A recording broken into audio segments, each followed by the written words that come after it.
اسلام آباد high court کے ججز کے خط پر چیف جسٹس قاضی فائز عیسیٰ کی سربراہی میں فل کورٹ اجلاس، خط کی آئینی اور قانونی حیثیت کا جائزہ لیا گیا، تمام ججز نے رائے کا اظہار کیا۔ سپریم کورٹ ججز کا فل کورٹ اجلاس آج دوبارہ ہونے کا امکان۔ ذرائع کے مطابق خط کے معاملے پر آج دوپہر 2 بجے وزیر اعظم اور چیف جسٹس کی ملاقات بھی متوقع۔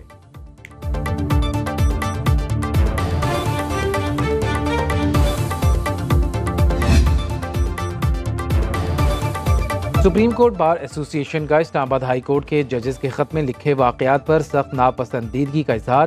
اعلامیے میں کہا، عدلیہ اور ججز کی نجی زندگی میں مداخلت کی مذمت اور کارروائی ہونی چاہیے۔ سپریم کورٹ بار عدلیہ کی آزادی پر یقین رکھتی ہے۔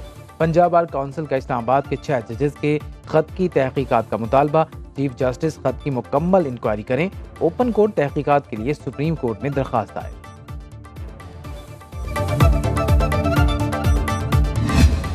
لیٹر میں یہ لکھا ہے کہ یہ انٹرفیرنس ایک قسم کے پولیٹیکلی موٹیویٹڈ کیسز میں ہوا ہے۔ مطالبہ کرتے ہیں کہ اس کی ڈیپ انکوائری فوراً انیشیٹ کی جائے اور جوڈیشل کمیشن کے تھرو اس کی انکوائری ہو۔ اسلام آباد ہائی کورٹ اور عدلیہ میں مداخلت ہوئی، ججز نے خط میں لکھا، مداخلت سیاسی مقدمات میں کی گئی۔ تحریک انصاف کے چیئرمین بیرسٹر گوہر کی نیوز کانفرنس، بولے خط کی انکوائری کے لیے جوڈیشل کمیشن بنایا جائے، کارروائی نہ ہوئی تو عوام کا عدلیہ پر اعتماد اٹھ جائے گا۔ عمر ایوب نے کہا، واضح طور پر سامنے آیا، نشانہ صرف پی ٹی آئی ہے، خط کا معاملہ قومی اسمبلی میں اٹھائیں گے، سپریم جوڈیشل کونسل آئین و قانون کی پاسداری کرے۔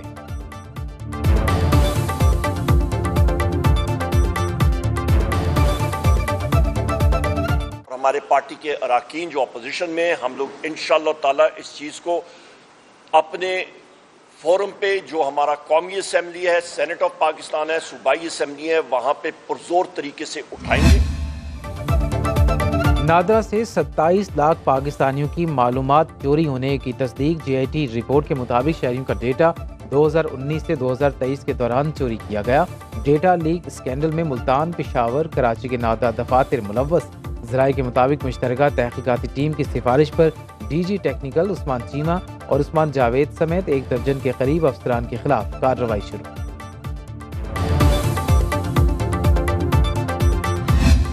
دہشت گردی کے خلاف زیرو ٹالرنس، وزیر اعظم کی زیر صدارت اعلیٰ سطح کے سیکیورٹی اجلاس میں بڑے فیصلے، آرمی چیف سمیت اعلیٰ عسکری حکام اور سیکیورٹی ایجنسیز کے سربراہوں کی شرکت۔ اجلاس میں واقعے کی شدید الفاظ میں مذمت، وزیر اعظم شہباز شریف بولے، سی پیک کے دشمنوں نے ایک مرتبہ پھر بزدلانہ حرکت کی، پوری قوم کی ہمدردیاں چینی شہریوں کے اہل خانہ کے ساتھ ہیں۔ پاکستانی حکومت واقعے کی اعلیٰ سطح اور جلد تحقیقات کر کے ذمہ داروں اور سہولت کاروں کو قرار واقعی سزا دے۔ Army chief general Asim Munir نے کہا، ہم آخری دم تک دہشت گردی کا مقابلہ پوری طاقت سے کریں گے۔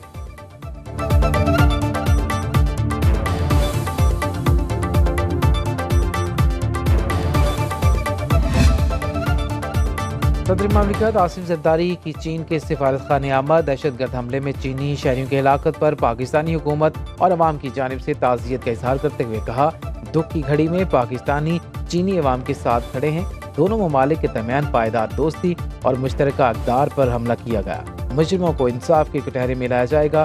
چینی سفیر کا انسداد دہشت گردی میں تعاون بڑھانے اور پاکستان میں چینی کارکنوں کی سیکیورٹی سخت کرنے کی ضرورت پر زور۔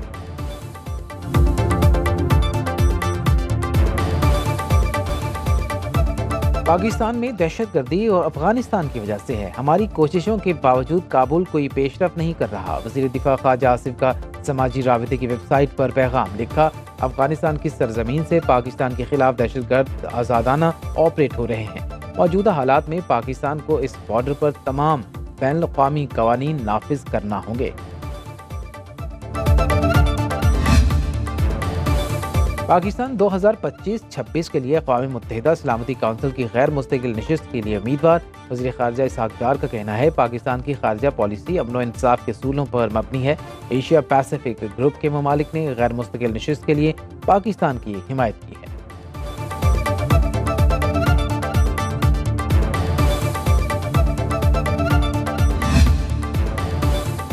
پنجاب میں سینٹ کی 7 جنرل نشستوں پر 7 امیدوار بلا مقابلہ کامیاب، 12 میں سے 5 امیدواروں نے کاغذات نامزدگی واپس لے لی۔ نون لیگ کے 5 اور تحریک انصاف کے 2 امیدوار بلا مقابلہ کامیاب، محسن نقوی، پرویز رشید، ناصر محمود، احد چیمہ اور طلال چودھری کامیاب۔